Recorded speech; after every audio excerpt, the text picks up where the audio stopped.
Thursday afternoon to you. It's 4 o'clock in time for Sports4CLE. Thanks for joining us. Hope you're having a good afternoon. Browns continue to get ready to face the Miami Dolphins at home, 1 o'clock Sunday. Cleveland.com's Browns beat reporter Dan Lobby.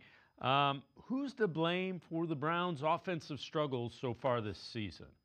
How much of a portion does Kevin actually get in the blame for that and the way this product has looked? I think he gets a fair amount. I think that this was supposed to be Kevin Stefanski's offense, and this was supposed to be a return to this offense, and leaning on the run game and controlling the clock and having an efficient passing game. And I think specific to Sunday, I know they weren't having a lot of success running the ball, and I know that Pittsburgh was kind of focusing on stopping that run, but I do think there were opportunities where they could have tried to lean on that Pittsburgh defensive line a little bit and see if they could potentially get that run game going. Out of the second half, I thought they had an opportunity. When they're down at the red zone, 1st and goal, it's a 3-yard line after that pass interference. You call 3 straight dropbacks. Like, that's not helping your rookie quarterback out at all, especially with Dillon Gabriel kind of being as up and down as he's been. So I think Kevin Stefanski deserves a lot of blame. Now, he's not the only problem. I think this is a collective issue. But you do have to point the finger at the head coach and the play caller with the way this offense is struggling. I think he deserves a fair amount of it. Without question. You also have to point the blame at Andrew Berry. Offensive line is old. You didn't draft any younger guys. The wide receiving core was a question, and you stood pat with what you had. So plenty of blame to go around. The question is, how do you fix it? Offense coordinator Tommy Rees, his takeaway from Dillon Gabriel's second start against the Steelers in Pittsburgh. I thought there were some really positive plays, maneuvering the pocket, being tough in the pocket. Like walked out of that game, seeing Dillon's toughness really show through. Like, it got into a tough circumstance there when you play that team, get behind, don't want to make it a one-dimensional game. It's a tough spot to put a young quarterback in. But I thought he hung in there, delivered the ball. Other misses, sure. I think pressure obviously can attribute to some of those things. We had a couple opportunities there. We had a couple balls that we just didn't connect on. Think of the one there late in the third quarter to Harold, and then we missed one to Jerry on an extended play. So just we want to make sure that we're putting him in those positions to continue to get that work during the week. But all in all, battled, tough circumstance as the game went on, but mentally, I thought he was in the right place for the majority of the game, and did a nice job in a tough environment of communicating to our guys. He took a beating. He dropped back 58 times, got hit. I think it was 13, and sacked 6 times. They got to do better. The game plan has to do better. You have to give him a fighting chance to be successful in the passing game, and you really didn't do that against the Steelers. Jim Schwartz was asked about playing defense when you're behind, like the Browns have most of this season.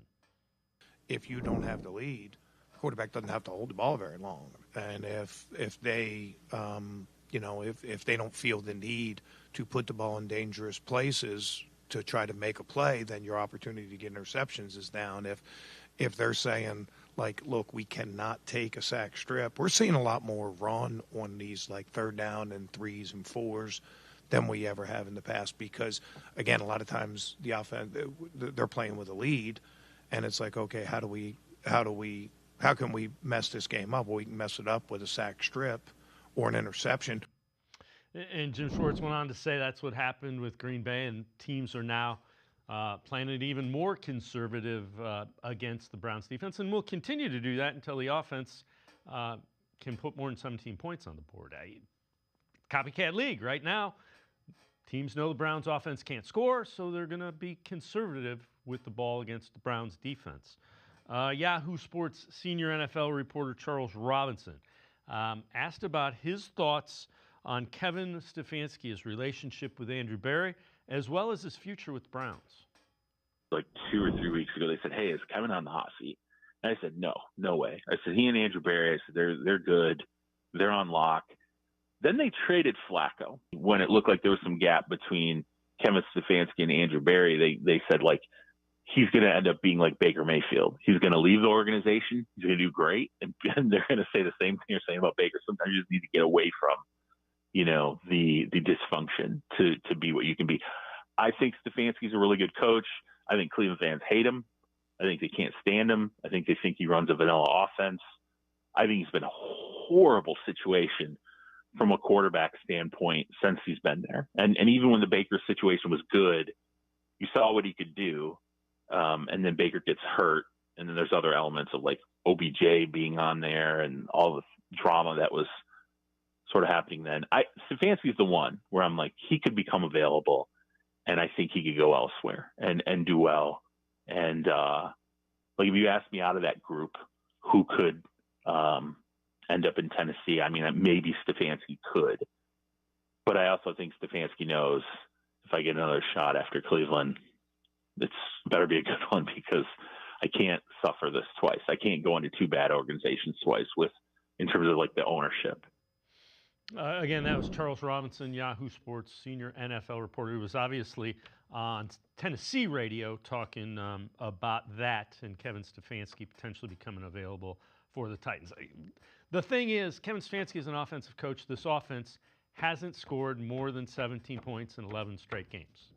That's not good by any stretch. Any way you measure it, if you're an offensive coach, you should be able to figure out a way to score 20, 21 points in an NFL game. We're going to step aside, take a quick time out. Other side of the break, we'll head to the voicemail of Truth and Reason. Sports4CLE, will be right back. Stay with us.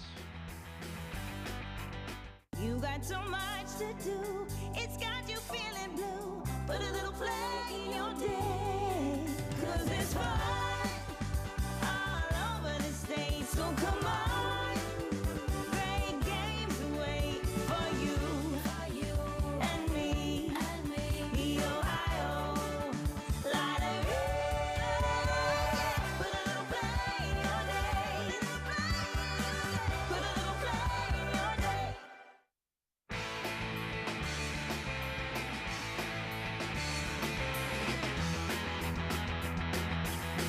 Browns are up first on Sports4CLE. Let's get right to the voicemail of Truth and Reason.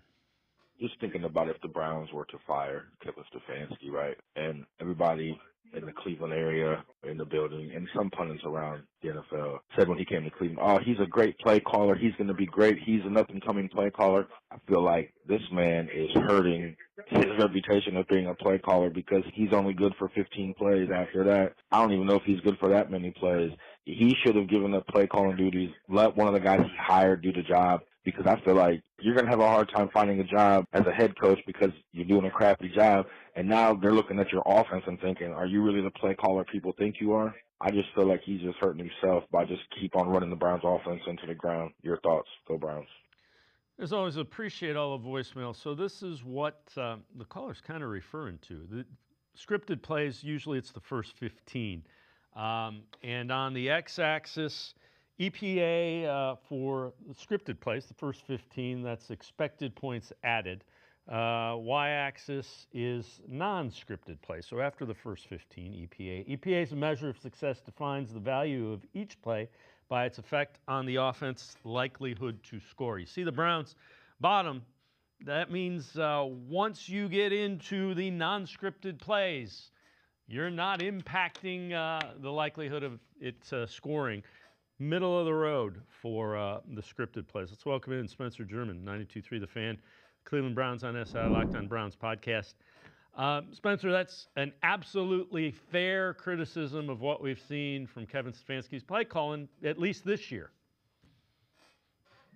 Yeah, listen, I do think that for the first time you're seeing some of the questions about Stefanski as a play caller, the questions about Stefanski as a head coach, and whether or not he can turn this thing around. I tend to agree. Like when Kevin came here, there was a lot of reasons to like the hire. I do think he was an up-and-coming mind when it came to the offensive side of the football, and I do think there's something to be said for he doesn't have a lot of talent on this roster right now to work with. But where I get stuck is just the idea that it's gotten worse since he's been here in 6 years. And yes, the roster's also gotten worse during the time that he's been here for 6 years, and that's not totally on him. And at some point, it's the old Bill Parcells saying of you are what your record says you are. And for Stefanski specifically, you are what your offense says you are. And his offense right now is averaging 13.6 points per game. Like they can't move the football consistently. They can't support a defense that we all agree, if the offense was even respectable, would make them a, playoff contending team. And so I think it's gotten away from him a little bit. Like I understand that you don't have a lot of talent, but you're also looking around this league and seeing other offensive minds that are missing talent. I mean, the Vikings a couple weeks ago against the Browns, right? Somehow, some way they found a way to win a football game against you with Carson Wentz and an offensive line that was missing 3 of 5 starters. Like Kevin always says, like, you can't make excuses. Kevin always says we got to be better. We just got to kind of roll with the punches and figure it out. And for whatever reason, like, there's just no figuring it out with this group. I don't think all the problems fall on the quarterback. I don't think all the problems are totally on him. The offensive line is terrible. The receivers are dropping passes left and right. Like, those are things that are kind of out of his control at this point. But at the same time, like, if you can't judge him off of these key things that are important to the team's success and are costing them right now, I don't know what you can sort of grade him off of at this point. So we can keep making excuses, and there's been a lot of excuses to make, and maybe those things will happen at the end of the season and he'll still be here. But I do think you have to see some progress the rest of the way for him to sort of stave off the hot seat talk and be able to keep his job. I don't think it's just this blanket thing of, well, because Jimmy Haslam made it sound like over the summer or during the owners' meetings back in March that it was a mulligan sort of year for him and Andrew Berry, that they're both just universally going to be safe and be back here in 2026 anymore. I think that was probably the case when the season started, but I also thought that the offense would be a little bit better when the season started, and that hasn't been the case. So at this point, I think anyone who's got questions about Stefanski, anyone who was wondering if he should still have this job or wondering if he should be here moving forward into the future, I think all those questions are very, very fair because, again, look at the state of this team right now. Look at the record. Look at the results. Look at the offense. I don't know where else you can sort of point the finger than other than the people in charge. Yeah, that's absolutely fair. And I'm not one of the guys that had those questions, but I thought they'd score more than 17 points when we get, at least in a couple of the games, when we get to week 7. You mentioned it and you touched on it. Issues are much bigger than the quarterback. The question that I have, and again, Andrew Berry had a nice draft. I'm not as down on him as many people are, but the question is, you were relying on offensive linemen who have been constantly hurt. Jack Conklin hasn't been able to get through a season healthy. DeJuan Jones hasn't gotten through an NFL season healthy. Posick, Teller, Bitonio are all past 30. Wide receiver, those are my questions. I sat here and said, boy, I'd like for him to get somebody so that Cedric Tillman in my number 2. Cedric Tillman can't stay healthy. Yeah, I mean, listen, I think what you're alluding to is a lot of the roster construction here. And honestly, like, Dave, this is why, like, so let's say they are back next year, right? Like, let's say Andrew Berry and Kevin Stefanski are both back. Let's say they lean into the idea that, listen, Andrew Berry had a great draft class. Look at that. Look how good this class was. You got at least 4 guys that you feel are part of their future plans in this class alone. And hey, he can do that again in 2026, and they can sort of be back contending quickly. Well, first of all, some of the key positions that this team needs, there's no guarantee that you hit on all that like a similar number of guys next year. There's no guarantee that these quarterbacks are all coming out. There's no guarantee that these quarterbacks are going to be any good yet. Like, I think this class that we were all raving about now, we have some reservations about. Offensive line play in football is like, from college to the NFL is like worse than ever. There's a few guys that come out every year that you feel like are guaranteed to be good. And then there's a lot of guys that are kind of, you don't know. And then they get to the NFL level and it overwhelms them and they're just not ready for it. Like, the way linemen are trained these days, it doesn't translate to the NFL all the time. And so there's a lot of sort of ifs, ands, or buts when it comes to the roster continuing to improve. And like, yeah, so they hit on another draft class. Does that mean all of a sudden that this team is back to being a Super Bowl, or maybe not even a Super Bowl, maybe that's too lofty, but like a playoff contending team again, and they're going to win the AFC North and all these different things? Like, that's not a guarantee either. Like, what you're seeing this year, if you feel like this is rock bottom and this is worse than last year, or at least on par with last year, it might still be bad next year, and the Browns still might only win like 5 or 6 games, maybe. Like, I don't know that just because you have another really good draft class means that everything gets fixed and you're right back in contention again. And so then you go into 3 straight years of losing seasons with this group, and I just don't see, like, we can all fantasize about this light at the end of the tunnel situation.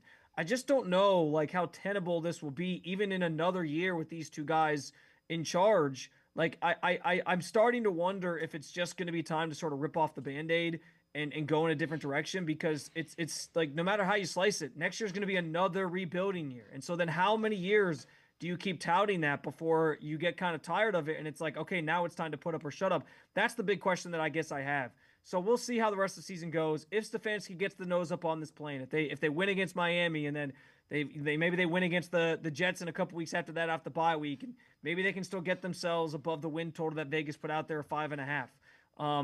Maybe that's enough to sort of save his job and keep the locker room together, and guys don't quit on him, which I still think is always the biggest indictment of a coach if you lose the locker room. Yep. And then he's back next year. But I think right now, I understand all the questions about it, and I sort of feel like at this juncture, unless things really turn around, I don't know if either of these guys are back next year.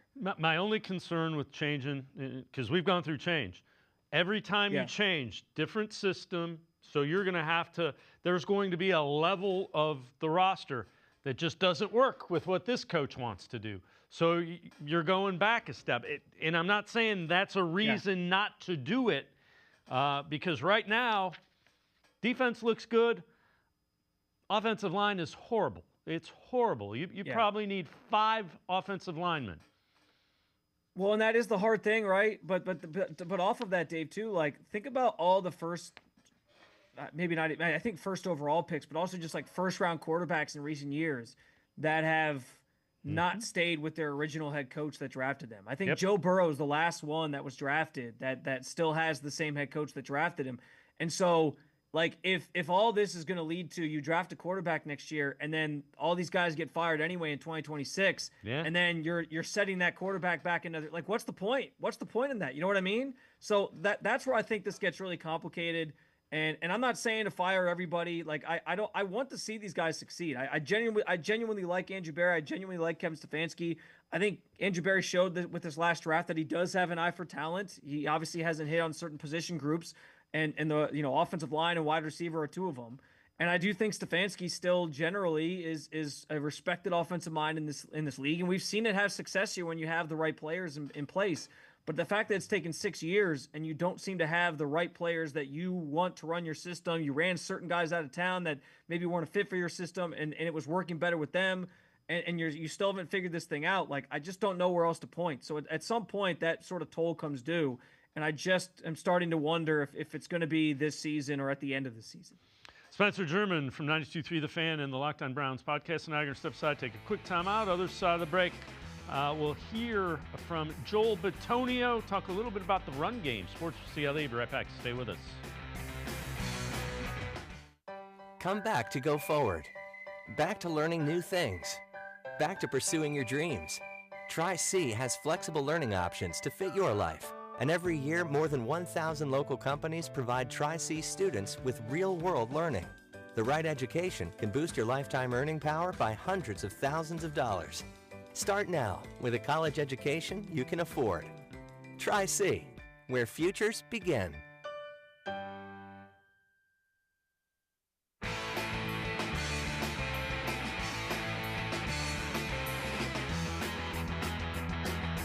We continue talking Browns with Spencer German from 92.3 The Fan and the Locked On Browns podcast. Veteran offensive lineman Joel Bitonio asked about the team's mindset being 1-5 as they get ready to face the Dolphins. Obviously, everybody's frustrated because no one wants to be 1-5, but I think our team actually is very close. Like, the guys, get along and we push for each other, and we haven't had any of that internal, arguing and stuff like that. Like, everybody's on the same page of, like, what do we need to do to be better to try and find a win. So from that mindset, everybody is frustrated with the results, but there's no, like, infighting in that. It's just, like, we have that urgency and that, you get a little bit more maybe fired up throughout the week when you're trying to find a way to get a win. So, Spencer, I know you've addressed this in the Locked On Browns podcast. I play that to set up something that we kind of alluded to, keeping the locker room and the team together. And I would say there haven't been signs that they've unraveled yet. But, losing creates that. Winning cures a lot of things. Yeah, it's funny. I just before I jumped on here, I was finishing up a story over at Cleveland Browns Roundtable about that exact thing and some of the quotes that Joe Bitonio had to say today. Also, Bubba Ventrone had very similar sentiments about, he talked about how in Indy, his first year in 2018, that he saw a team turn around from a 1-5 start to make the playoffs in the Indianapolis Colts. Now, I said this in the media room earlier, but the big difference with that team was they had Andrew Luck at quarterback. I don't know if the Browns have that at quarterback in this current situation, but crazier things have happened, and teams, that's what makes sports fun. Is sometimes the crazy things happen and teams are able to turn a bad start into a playoff run or whatever. And so we'll see if they could do it. But I do think that the comments made today by both Bitonio and Bubba Ventrone and some of the comments by others just about like how they're trying to just kind of stay positive and focused on things. I do think you see a team that is trying to really rally around the negativity right now and just stay focused and play football and get back on track. And the nice thing is you have a matchup here with the Dolphins that you feel like you have a chance to win, which it's like this matchup is so interesting to me. On the field, there's some things that I find fascinating, but also off it, because like we know these two coaches kind of take center stage in this one. The Dolphins are in a bigger state of turmoil than the Browns are, while the Browns are talking about how unified they are and that, they just need to go get a win, and that sort of fixes some things despite the frustrations. The Dolphins, it feels like, are already sort of turning on each other with the comments from Tua that he had to apologize for and all these different things. So these two teams kind of feel like they're headed in similar directions, but one is maybe ahead of the other. And so like that game on Sunday feels like it matters in terms of proving like what the state of both of these teams. Like, where are you really at? Are the Dolphins really as bad as it seems, or can they get a win and kind of rally around each other and beat a team that they're probably on par with, or vice versa? Can the Browns rally with each other to get a win over a Dolphins team that they feel like they're or at least record wise on par with right now, and sort of steady the ship a little bit and get people feeling a little bit better about things? And so I think, like, as much as I think what Joel's saying is true, and as much as I think what Bubba is saying is true, and that they're trying to stay positive, and Joel's great just with being a leader in that locker room, and he's been here for 12 years, so he's seen a lot of turmoil and trying to keep people thinking in a positive direction. As much as I believe them when they say those things, and it certainly feels that way vibe-wise in the locker room, I think Sunday will be pretty revelatory in terms of how things really are inside either of these buildings when the final whistle sounds and somebody comes out with a win. So that's it's why I think it's I've kind of dubbed this game like an important, unimportant game. Nobody outside of these two fan bases probably really care, but I think with these two fan bases, they're going to care a lot, because I think it will sort of spell the future for what's going to happen to the potential of these two coaches and for sure these two teams. Yeah, and you know what? I would argue the last two games, the Vikings game and the Steelers, that game should have been much closer than it was. Take a look at this. This is something that's mind-numbing.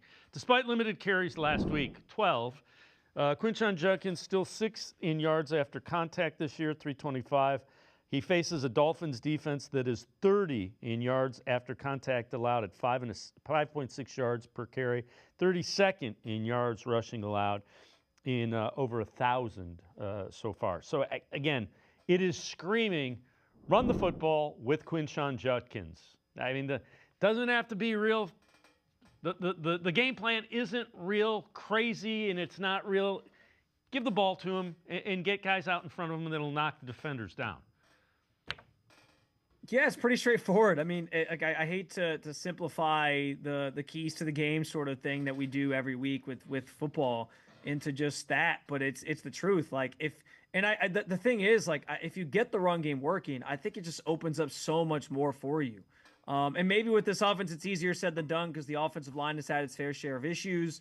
As things stand right now, Cam Robinson's been practicing this week, so it seems like he's going to be fine to play back at left tackle. But Jack Conklin's still in the concussion protocol, so still kind of waiting for word on what his situation will be. We'll get that on Friday. But if the offensive line's banged up again, like maybe that creates some issues. But like the blueprint is there for you. It's easy as it gets. If you can run the football you can run the football effectively on this Dolphins defense. I think the least amount of yards they've given up in a game this year is like 125 or something like that to a team. Like they can be had that way.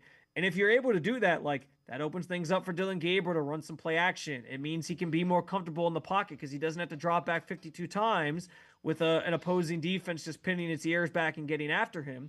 And so I think it'll be a game that you can also evaluate Dylan a little bit better and get a better sort of performance from him, because he'll be able to sort of feel better about where he's at and what he's kind of doing as he tries to operate things offensively. So yeah, listen, I think the game plan certainly starts with Quinshon. I think that was the plan going into Pittsburgh this past week. And I did think it was interesting that Kevin sort of seemed to express some regret over not using Quinshon in certain situations or not using Quinshon more, because we all got to the end of that game and we saw the discrepancy between Dylan Gabriel throwing the ball 58 times when you count the sacks that were in there, and Quinshon only getting 12 touches, and it was like, what the hell's going on here? So yeah, but this week is the week where it feels like Quinshon is destined to have a career game, if you will, in terms of being able to put up some numbers and really carry this offense. And if the defense can slow down Miami, which I think they can do because they've done it against even better offenses this season, then yeah, like this is a game that the Browns absolutely can win. The biggest question mark, though, Dave, continues to be like, what offense are we getting, right? Like I say all these things, and I feel good about the prospect of them running the football this week and being able to actually move the sticks. And then I'm like, if it looks like last week, though, and nobody's blocking anybody, like you can't count on this offense for much of anything. So I'm going to like reluctantly pick the Browns, I think, this week, but I'm not going to feel great about it because you just never know. Yeah, the one thing is Cam Robinson, we got to get the little put your feet here mats for him so he lines up correctly. that would be helpful for our offensive line and our offense in general. Spencer German and I are going to step aside, take one more time out. We'll head back to the voicemail of Truth and Reason, talk a little bit more about the Browns-Dolphins matchup. Sports4CLE, we'll be right back. Stay with us. You got so much to do, it's got you feeling blue. Put a little flag in your day, 'cause it's fun all over the state. So come on, great games wait for you and me, the Ohio Lottery. Put a little flag in your day, put a little flag in your day.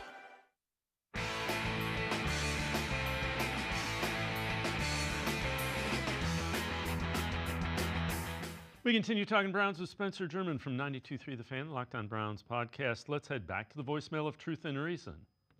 Well, one good thing about Sunday, it could be a real fun game. We're playing a team like Miami, who's they're bad, but so are we. I'd love to see the reaction of our fans and see if our two-time coach of the year can score over 20 points, maybe even get a win. But more importantly, I want to hear the fans as they start booing if we lose this game. It could get very interesting, guys, and maybe finally Haslam will wake up. Who knows? Maybe he will, maybe he won't. But let's see what happens Sunday. It could be fun. Take care.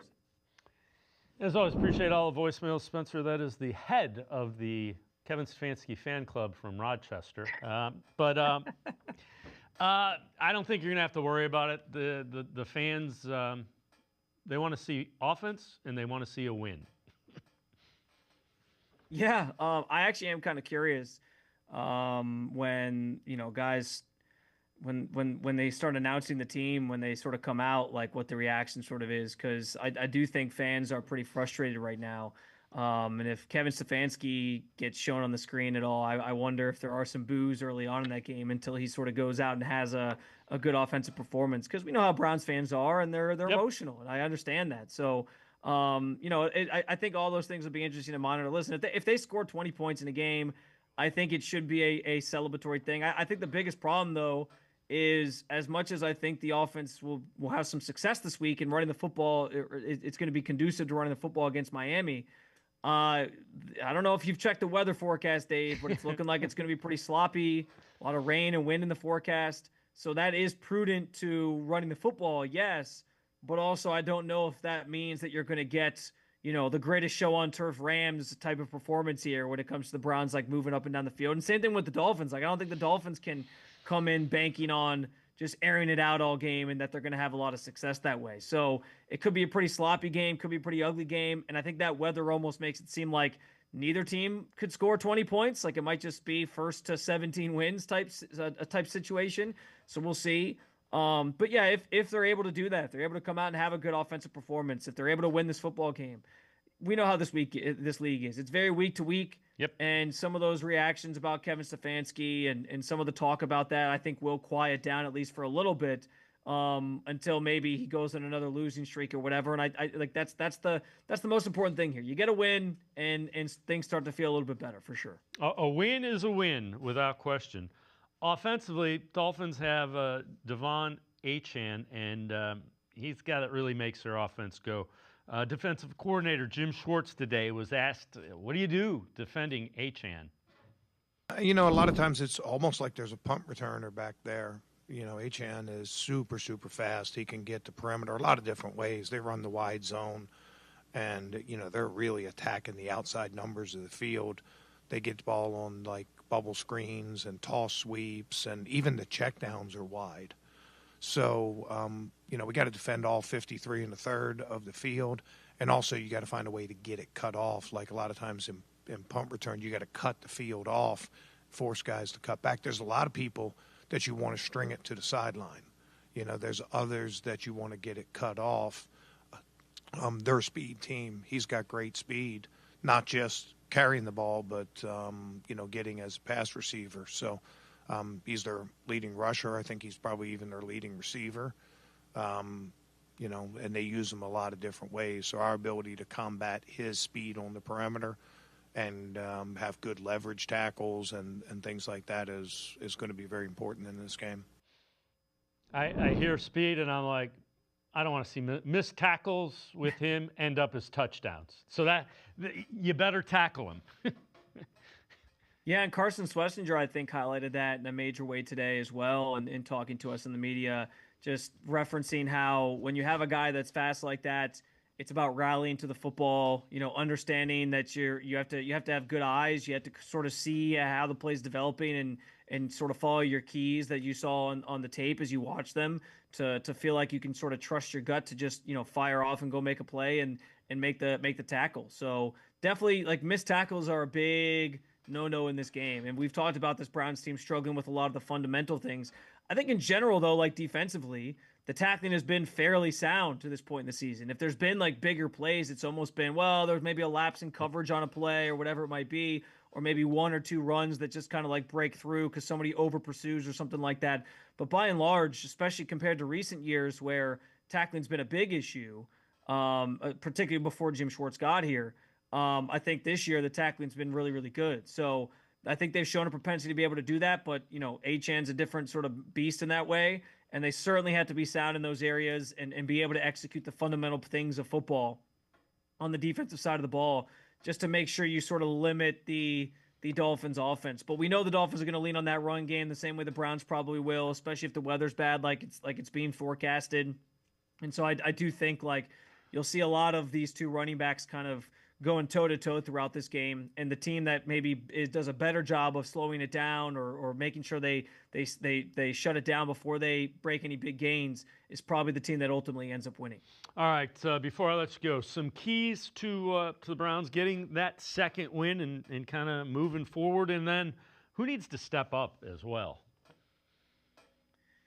Yeah, I think keys-wise, I mean, we know we talked a ton about the run game. I think getting that group, that sort of phase of the offense going is going to be one of the most important things this Browns team can do to get everybody else comfortable, including Dylan, and just kind of allow this offense to find that next level that it's been missing now for several weeks. But I think it's interesting. Like I was for Locked On, we do our crossover shows, and Kyle Krabs, who hosts the Dolphins show, sort of mentioned to me, and this wasn't something that I noticed and sort of going back and watching some of their games, that ever since Tyreek Hill got hurt, they're running a lot of 22 personnel, so 2 tight ends and 2 running backs. And so that's kind of a unique look that they sort of like to bring to the table and put on you. We just saw last week that the Steelers had some success. They run a ton of 13 personnel with all the tight ends that they have, 12 and 13 personnel. And the Browns struggled a little bit against some of those bigger bodied tight ends in coverage. So how will the Browns handle running backs out on running routes and tight ends on the field quite a bit, trying to make plays? Those are some things that I think they're going to have to do more soundly on defense. And yeah, I think they certainly have to get things tightened up in the special teams units for sure. It sounds like if Gage Larvadan can't go, it'll be Isaiah Bond back there on punt returns, which could be an interesting sort of situation because that's not necessarily something he's done primarily throughout his career. But yeah, I think I think the Browns are in a good position here to try to win this football game. And the biggest reason I feel that way is because of these two teams. They have a unit that is elite. Their defense is elite, and other offenses have struggled to score on this team. So I think they'll be able to sort of limit the damage from the Dolphins. And because I think the run game can find some success, I feel pretty good about the Browns coming out of it with a win in this one. But it's going to be a tough one. I think in terms of somebody that has to step up or a group that has to step up, it's maybe cliche, but the offensive line, they just need like steady play from that group. And the interior guys haven't been quite as bad, but across the board, that group has been a problem. And listen, like we need a receiver to make a play for this team. It can't always be Harold Fannin. Quinshon's going to be relied upon heavily in this one, but you're going to need a wide receiver, I think, to make at least one big play in this game to pick up a first down on a key drive or something like that. And you can't have those drops and all those different things. And then I want to see somebody get an interception or a turnover. Like Miles maybe gets a strip sack. Denzel snags one, Delpit snags, whoever it is. Maybe Tyson Campbell, the new guy, gets one. They need a turnover in this game, and so those are some of the areas I'm looking at for trying to sort of flip the script in the Browns' favor and guys that can maybe contribute a little bit more than they normally do beyond just the normal box score stuff. Spencer German, 92.3 The Fan and the Locked On Browns podcast. Thanks so much for the time and the insight. Appreciate it very much, Spencer. Of course, guys, always a pleasure. Thanks for having me. Spencer German, make sure you check him out, 92.3 The Fan and the Locked On Browns podcast. We're going to step aside, take a quick time out. Jake Burns from BrownsFilmBreakdown.com. Straight ahead, stay with us. Come back to go forward. Back to learning new things. Back to pursuing your dreams. Tri-C has flexible learning options to fit your life. And every year, more than 1,000 local companies provide Tri-C students with real-world learning. The right education can boost your lifetime earning power by hundreds of thousands of dollars. Start now with a college education you can afford. Tri-C, where futures begin.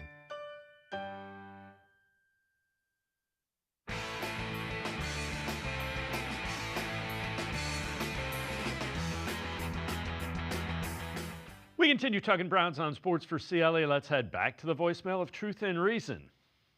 Hi, Dave. Howard from Marin. Question, are the Browns intentionally trying to lose? They have just an awful offensive line, which can't be fixed. They got rid of Greg Newsome, seems like for the money. Dylan Gabriel is getting shell-shocked back there. It wouldn't matter if you put Shadur in or Tom Brady. I mean, it's just terrible. The offense is terrible. The question to you is, how long before they get rid of Kevin Stefanski and the general manager? We saw the guy at Penn State go. Who's next? Thanks a lot. Great show. Bye. As always, appreciate all of the voicemails. Let's welcome in Jake Burns from BrownsFilmBreakdown.com. Jake, let's start with Stefanski and Barry we'll talk about in a minute. But the offensive line, they're hurt and old.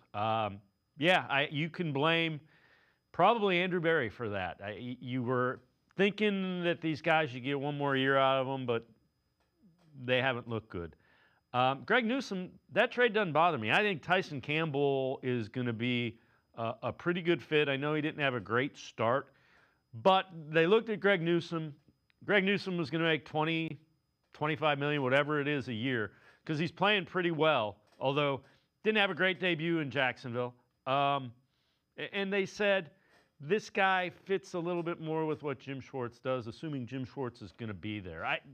The Newsome thing doesn't surprise me. I don't think it's a bad trade. There's cost certainty, and I think Campbell is a starting caliber cornerback, and I don't think there's any way that they're trying to lose. They're young and playing a lot of young guys, and it hadn't been good. Yeah, there's a lot in that voicemail. To the point that like the players and coaches are trying to lose. Obviously, that's just not the case. Like I've always said, and I think this is as true as it gets, that like tanking is an outcome that can happen that clears itself up by the end of seasons, I think is the way to put it. And tanking usually comes from the front office, right? Choices of which players to have on the roster, sort of mandates maybe about how certain players are put on the field. But like coaches and players are going about games to win. You can't play football and you can't fake coaching football if you're trying to lose. So you're really looking at decisions. Now, I think it's probably too early to say that they're tanking based on roster decisions and choices. I think at this point it feels to me like they're going about ways and trying to win with what they have, and an understanding as a part of this season was that it might not go very well based on the fragility of the offensive line, which is still a lot of them had this year to deal with contractually, and you thought you could maybe spark them a little bit with a return to structure that they were more comfortable with under Kevin's earlier offensive days. Obviously, getting Bloomgren, who was a callback to a little more of what they dealt with, with Bill Callahan, and the results haven't been very good. Obviously, the tackles dealing with injuries hasn't helped anything, but the guard center guard has been uneven at times. Joel's been okay, but you haven't had the same. Posick and Teller's kind of been in decline for a little while here. So, yeah, you're dealing with like wear and tear of years of playing, and they're not winning the line of scrimmage, and that obviously leaks into everything you're trying to do as an offense. And you can, fair, like you said, you can get mad at Andrew Berry about not rectifying that sooner, but this is sort of the fallout of contracts where you give these guys in their prime a deal, and then the end of those contracts – you're dealing with like how to work your way out of them, right? And giving those guys a chance to finish those contracts based on what you paid them, et cetera, et cetera. So to me, it's that mixture of you sign guys, you got their best years, now you're kind of working through the end and how you're going to work through the regression of guys at an older age, and injuries have impacted that. Obviously, that's a big part of things. So. If your offensive line isn't good enough, though, in the modern NFL, you're really going to struggle to find many explosives, period. So you're working through that, obviously, as best you can. And I don't think it's helping anything this year. And you can certainly look and say, did they not prepare? But also, they drafted Zenter, they drafted Whippler, they drafted, I think it's fair to say going out and getting Tevin Jenkins was about trying to make this unit's depth better, right? You can kind of look at the tackles, but Cornelius Lucas had a pretty good year last year. You thought you were getting maybe healthier versions of Jack Conklin, who's had an all of a sudden elbow injury. I get it. I mean, I think your hands are a little tied there. I do think they wanted to draft a tackle when their spot came up for the Schlesinger and Judkins picks, but those guys that were in that range went at the end of the first round. So the thing you could probably maybe turn your head and look sideways on was like taking Mason Graham over Armand Membo, who's the young man out of Missouri that went to the Jets at the top of the first round. So it's a lot of shoulda, coulda, woulda. I understand their thought process and how they were trying to go about it, but it's obviously like their attack approach of this just hasn't worked, and you deal with that fallout how you deal with that fallout. But I think it, like, looking at this offensive line and calling it a tank job, I don't think is the fair way to go about it. The same with Greg Newsome, like you illuminated. I personally think they're pretty even players at best. And it's about cost control at an important position for years to come, especially 26. We'll see what 27 and 28 have to deal with. But you didn't want to go into this offseason thinking you needed another competent corner opposite Denzel, because you got to go look at tackle, wide receiver, quarterback, obviously. There were so many important things that are going to be on your plate this offseason. So then adding another corner into the fold would have just been a lot for one offseason. So I think anybody who's stressing and calling the trade with Newsome and Campbell anything other than a deal meant to protect the future while kind of making a lateral trade for a corner that you still think kind of fits your way of approaching defense, I think is just looking for something to complain about, in my opinion. But there's no doubt some of the choices that have been made have indicated to me that, like, obviously we're trying to win, but we're also comfortable with getting the highest draft picks possible simultaneously. So that's the world you live in when you're dealing with looming gigantic cap hits that are coming with Deshaun Watson and the difficulty that'll be there. Yeah, and relative to Kevin Stefanski and Andrew Berry, I think that's to be determined. The rest of the year, But we'll tell you. I can't say for certain they're gone. I can't say for certain they're back. It's to be determined. I'm curious. You did a film breakdown and an analysis on some offensive struggles. Take us through that. There have been a lot of them, but take us through what we're going to see with this video analysis. Well, I think Jerry Jeudy said it yesterday. Their issue is that one thing goes wrong and all hell breaks loose. And that to me is pretty clear. If the call design doesn't produce a desired result, they can't really overcome it. And if an offensive lineman has a breakdown, they fail to get something. If the defense throws something unexpected at them, they usually fail to adjust in the proper way, right? So it's just like these plays being left on the field are rendering of all 11 not doing their job, and the coaching staff at times not helping them the way they need to. But these are like examples in front of you of chunk opportunities, downfield throws they're not getting to. There, the quarterback is booting the wrong direction. So it's just like, okay, we're not getting to the explosives we're chasing, right? So you can see down the left sideline, we'd like to get that ball vertical to Isaiah Bond if we can, right? This is an example of an alignment issue where we're just not even remotely able to get to the backside, or a wide receiver not getting their head around and wearing one right off the helmet, or this one here where we're trying to get to a dig and a post over the top and right now have a chance to throw the deep post. There's just opportunity there that they're not getting to, and it's usually, again, it's the quarterback not processing it, or it's the wide receiver running a route at an incorrect depth, or the offensive guard missing a twist combination. You don't get to this point, I think I've said this on this show specifically several times, without it being many different people that are causing the issues play to play, and they can't find a way to hit the explosive plays they're trying to draw up, and at times even the basics are a struggle. And ultimately that's going to be for the front office to sort out who's to blame for that, whether there's not enough talent at the hands of the guy calling plays and coaching the offense, or if there's a structural complaint that can't get resolved. And someone's going to wear this one at some point, unless the front office is all in on the idea, the ownership is all in that we're going to run this back no matter what, and we're going to take the results that come from this roster this year, wear it on the chin, and try to move forward. All of which is very possible, but it all comes down also to, like, there have been coaches who have started poorly or had poor stretches in their career, but the voice, the messaging, and the style and the approach still mattered to the players. They didn't lose their guys. And I think some of this is the concern. If the same mistakes keep happening and there's a lack of accountability, are the guys bought into the messaging? I can handle somebody getting run past, right? I can handle somebody, dropping a football because they're not good enough or not creating separation.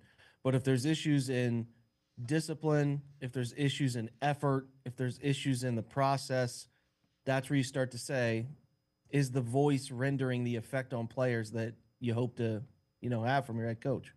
All right, before we go to break, what did you think of Gabriel? What have you thought of Gabriel? 2 starts, and how concerning is it that you dropped him back? I think it was 58 times. That never sounds like a good idea, especially in Pittsburgh. Yeah, I mean, I've been a supporter of Kevin for a long time, and I do believe in his approach to coaching, the demeanor he has, the aggressiveness he has in certain situations. I like a lot about him, and I've been a supporter believer in how he's done. My biggest issue is sometimes, and this is not isolated to just this last week, like he's dropped back he dropped back Flacco 50 times, the high 40s a couple times this year. He did this with Mayfield at times where clearly an offense wasn't built to do it. I just, the place I get to concern is how they can, this is such a delicate topic. I think Kevin is a competent head coach or competent play caller, designer, when he has the talent to achieve the process. When he has to scheme to overcome things, deficiencies in talent, injuries, quarterback problems, that's where I think there's some question about, does he understand play call sequencing, how to make things easier on his least talented players, and how to attack weaknesses of defense defenses, that give the results for guys that just aren't as talented. I think that's the spot that I'm concerned about is, week to week, does this game plan look tailored specifically for what Minnesota doesn't do well or what Pittsburgh doesn't do well? And I would just say Gabriel is a young quarterback. I know he's not young compared to guys who come out of college, but he's still young, and the NFL is still new to him. And coming off of a trip to London, going to a place that's a house of horrors for Cleveland, and it's hard in general to win in Pittsburgh for anybody, to drop him back 58 times, throw 52 attempts, and only use play action on 5 dropbacks of that entire group is as malpractice a situation as I've seen them have here in the entire 5 years they've done this, or maybe now year 6. I do not understand. Like, I put it this way.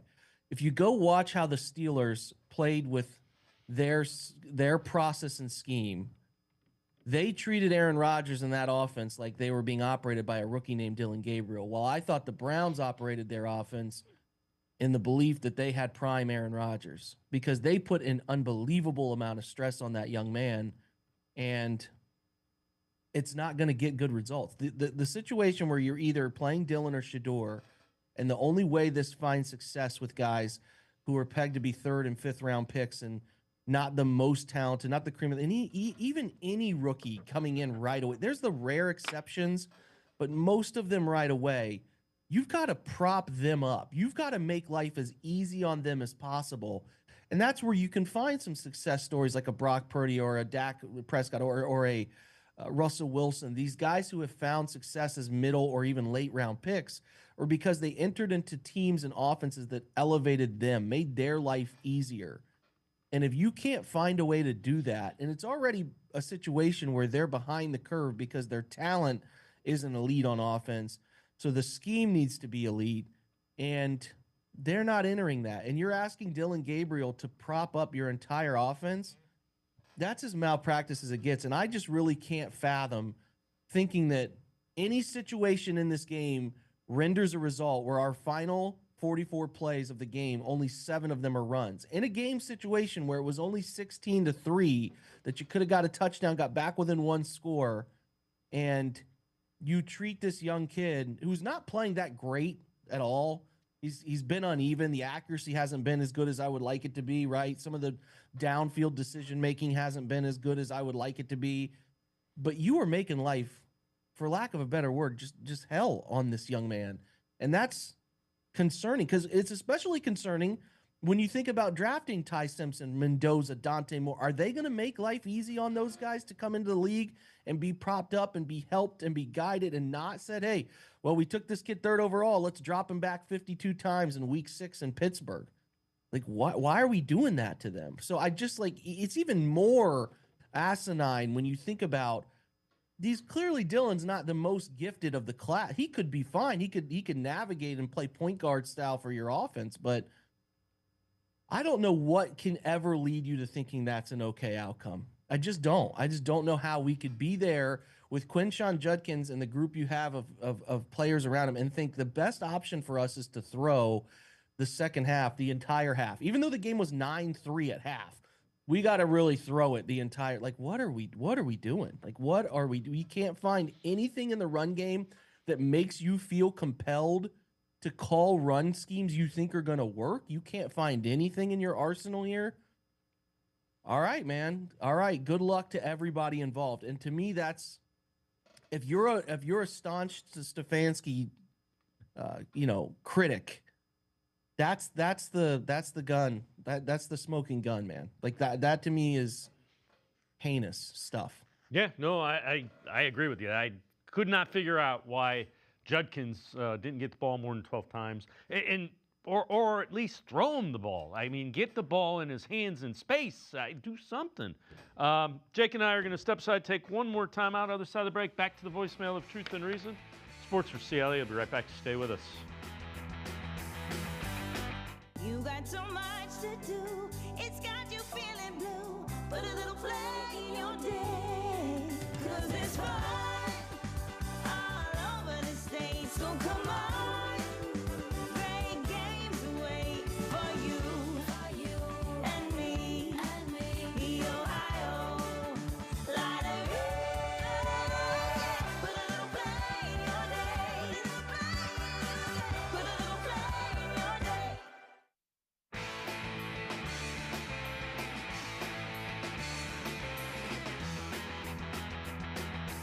We continue talking Browns with Jake Burns from BrownsFilmBreakdown.com. Let's head back to the voicemail of Truth and Reason. Hey, Dave, Frank from Cleveland. One thing for you. Say if they do part ways with Stefanski, keep Andrew Berry, promote Jim Schwartz to head coach, but he still remains defensive coordinator. Hire Cliff Kingsbury from Washington, make him assistant head coach, and give him the keys to the offense. What do you think about that, brother? I'll be looking forward to hearing what you think. And God bless you. Love you, brother. You and the family. Be safe and be good, and I'll be in touch. Bye. As always, appreciate all of the voicemails. Jake, assuming, and this is a big assumption, if they do move off of Kevin Stefanski and you do go to Cliff Kingsbury or anybody, you're going to have to do some personnel tweaking that, again, I guess when you look at it, the line is going to be tweaked anyway. It's going to be overhauled. As you change systems, you change personnel usually. It's a part of it. To that specific voicemail, Cliff can't come to. They would block him from coming and just running the offense here, unless his contract is up in Washington. It's a parallel move. Even if you tag an assistant head coach, it's not a elevation as a perception. So you would, if you wanted to go the route of like Kingsbury or some of these other guys, like a Joe Brady in Buffalo, who's I would be honest is kind of taking a hit with how Buffalo's played recently, but.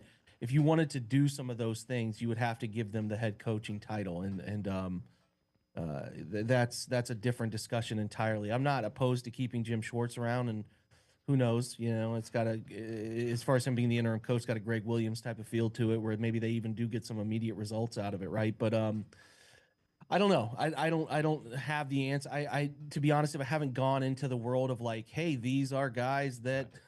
I'd be interested in, right? I haven't gotten it yet. We're probably closer than ever, and maybe that's perhaps a little bit of a miss on my part. But I need to see the stretch of 7 games where you get the Jets, you get I don't know, the Patriots are playing well, but that's certainly a beatable team, even though you're on the road. But you get the Dolphins, Jets, Patriots. You get the Ravens at home, who we know their situation is a little dire right now. You get a lot of winning opportunities in the next 7 weeks. So I'm really letting those 7 weeks play out to solve whether this coaching staff is going to be here long term or not.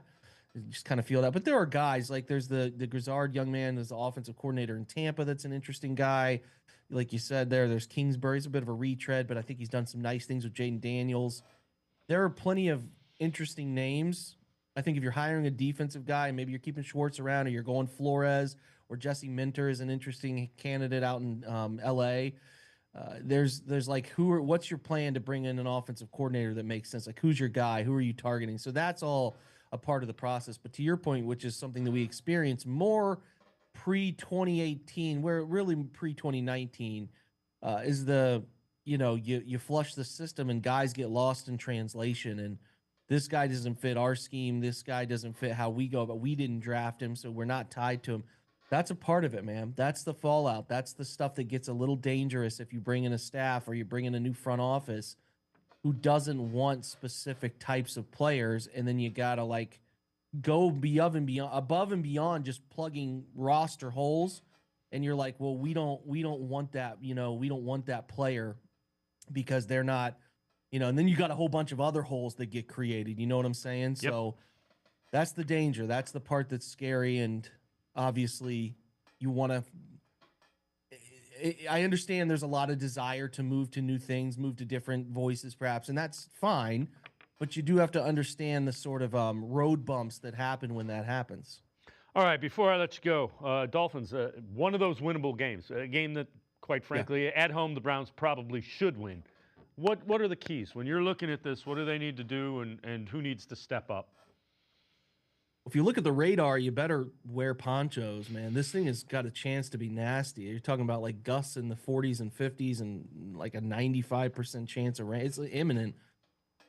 When it gets like this, it's take care of the ball stuff. It's got a chance to be one of those type of weather games. So I don't know that any fancy breakdown of the game is going to matter. But if it was neutral and it was less of that, it'd be like, okay, you got to find a way to run it. You got to run it with effectiveness, efficiency. They're not a very good run defense. Their defensive tackles are not very quality in terms of plugging in things in between the tackles. Linebackers are adequate at best. The edge players are more pass rushers than edge setters. So you got a lot of opportunity to run the football. Teams have been doing that on them. And then finding answers off of your run action to throw the football downfield and chase some explosives. If you could do that and take care of the ball, got a pretty good chance against these guys. On defense, it's just about taking advantage of their offensive line is not very good. They're going to throw the football a ton to Devon Achane coming out of the backfield and try to get the football out quickly to Jalen Waddle. And I know they're down Tyreek Hill, obviously, for the foreseeable future. It might be his time in Miami might be done. But they've got some weapons on offense, but their offensive line will not hold up for anything that's going to arrive downfield. So just like the last few weeks, it's how quick is Tua getting rid of the ball. And if that's the case and they're making those quick decision throws, do you have answers on those quick decision throws? Because I don't think they're going to have, at least they shouldn't have any issue stopping the run this week. And it's about making Tua uncomfortable, making Miami speed up their process, and then taking advantage of what that sped up process looks like. So can you get to 24 points? Can you get to 21 points? Because you got a chance to win if you get there. And this is the best defense you've had a chance to go against with, I say this is the best chance. This is like the worst defense they will have played this year. And if you can't find a way, all of this considering, again, that there was no rain, you would be worried. But now this whole weather thing throws a whole wrinkle into this that might get real sideways. So we'll just have to, see what you can do and cross your fingers and take care of the football in these ones. Jake Burns, BrownsFilmBreakdown.com. As always, great stuff. Appreciate the time and the insight. Thanks very much, Jake. Thanks, guys. Again, check them out. BrownsFilmBreakdown.com is where you can find them. Always really good video analysis, film breakdown, and Browns coverage. Jake Burns, we appreciate the time and the insight. It's going to do it for this edition of Sports for CLE. We'll see you back here tomorrow at 4 o'clock. Have a great night, everybody. See you tomorrow at 4 on Sports for CLE.